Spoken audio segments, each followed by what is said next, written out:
भारत में लोगों के पास कहीं भी रहने और घूमने का अधिकार है और कहीं पर भी कोई रोक टोक नहीं है।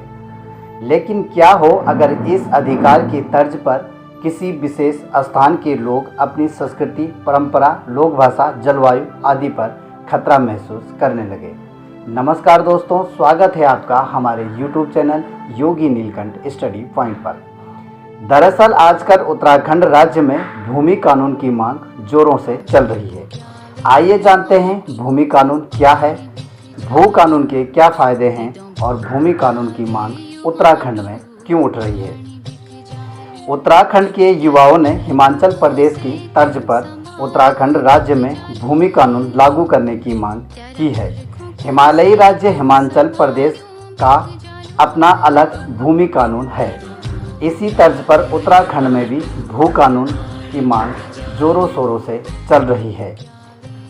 1972 ईस्वी में हिमाचल प्रदेश में भूमि कानून बनाया गया। इस कानून के अंतर्गत दूसरे राज्यों के लोग हिमाचल प्रदेश में कृषि भूमि की जमीन नहीं खरीद सकते।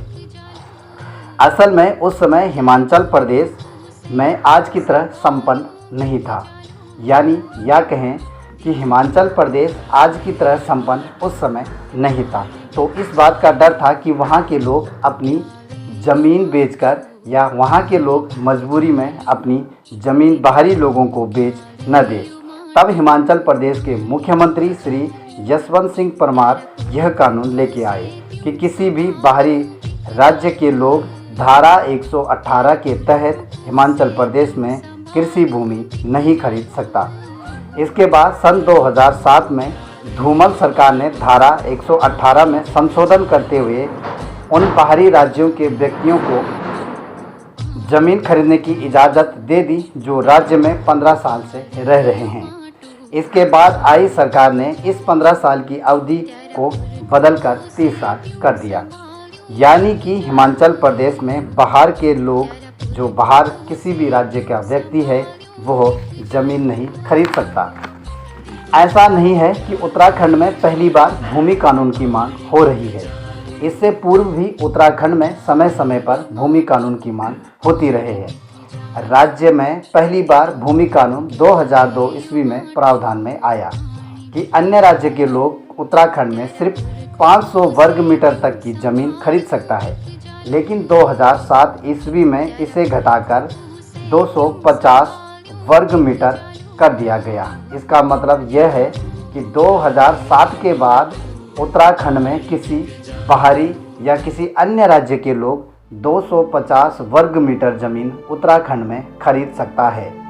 लेकिन 6 अक्टूबर 2018 को उत्तराखंड सरकार एक नया अध्यादेश लेके आई, जिसके मुताबिक उत्तर प्रदेश जमींदारी विनाश और भूमि सुधार अधिनियम 1950 के संशोधन का विधेयक पारित किया गया। इसमें 2 धाराएं जोड़ी गई, धारा 143 और धारा 154, जिसके तहत पहाड़ों की भूमि की खरीद अंतिम सीमा को ही समाप्त कर दिया गया। यह फैसला उत्तराखंड सरकार ने प्रदेश में निवेश और उद्योगों को बढ़ावा देने के लिए किया था, जिससे यह हुआ कि किसी भी राज्य का व्यक्ति उत्तराखंड में जितनी चाहे ज़मीन खरीद सकता है, यानी कि सरकार निवेश के नाम पर उत्तराखंड को बेचने की पूरी प्लानिंग कर गई। इसी के चलते उत्तराखंड की शांत वादियों में लोग कहीं से आकर ज़मीन ले लेते हैं। कई बार तो यह भी सामने आया है कि कई लोग अन्य राज्यों से क्राइम करके उत्तराखंड की शांत वादियों में आकर छिप जाते हैं। बाहरी लोगों को उत्तराखंड में आसानी से आने के कारण यहाँ दिन प्रतिदिन क्राइम की घटना बढ़ती जा रही है, जिससे उत्तराखंड का आम नागरिक प्रभावित हो रहा है। इसीलिए उत्तराखंड का आम जनमानस अपनी सरकार से मूल निवास 1955 और धारा 371 उत्तराखंड में तत्काल प्रभाव से लागू कराना चाहता है। अब बात करते हैं मूल निवास 1950 और धारा 371 क्या है। पहले समझते हैं मूल निवास 1950 क्या है। मूल निवास 1950 पर सुप्रीम कोर्ट ने कहा है कि राष्ट्रपति के 8 अगस्त और 6 सितंबर 1950 को जारी निर्देश के अनुसार उस तिथि को जो व्यक्ति जिस राज्य का अस्थायी निवासी था वह उसी राज्य का मूल निवासी रहेगा। यानी कि 6 सितंबर 1950 को जो व्यक्ति जिस राज्य का अस्थायी निवासी था वो उसी राज्य का मूल निवासी है। अब अनुच्छेद 371 क्या कहता है? भारतीय संविधान के अनुच्छेद 371 के तहत यह रोजगार और शिक्षा में स्थानीय लोगों की रक्षा करता है। यानी कि किसी भी राज्य में रोजगार और शिक्षा के क्षेत्र में पहला हक वहाँ के स्थानीय निवासियों का होगा। अब यदि उत्तराखंड में भू कानून आता है तो इसके उत्तराखंड के निवासियों को क्या फ़ायदे होंगे? उत्तराखंड राज्य में अधिकतर उद्योग दूसरे राज्य के लोग चलाते हैं, चाहे वो होटल हो, रेस्टोरेंट हो, कारखाने हो या निजी स्कूल कॉलेज हो। ज़्यादातर संस्थाओं के मालिक उत्तराखंड के बाहर के लोग हैं। इस राज्य के लोगों का इनसे कोई ताल्लुक नहीं है। बस कुछ राज्य के लोग ही इन संस्थाओं में नौकरी करते हैं जिन्हें उक्त वेतन नहीं मिलता।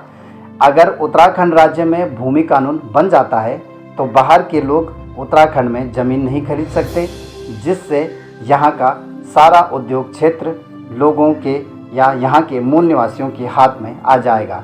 जाहिर है, अगर किसी संस्था का मालिक किसी राज्य का या उत्तराखंड राज्य का या अदर किसी राज्य का होगा तो वर्कर भी उसी राज्य का ही रखेगा, जिससे राज्य में स्वरोजगार के अवसर को बढ़ावा मिलता है। दोस्तों, हमारे द्वारा दी गई जानकारी आपको कैसी लगी हमें ज़रूर शेयर करें और हमारे चैनल को लाइक करें, सब्सक्राइब करें। धन्यवाद।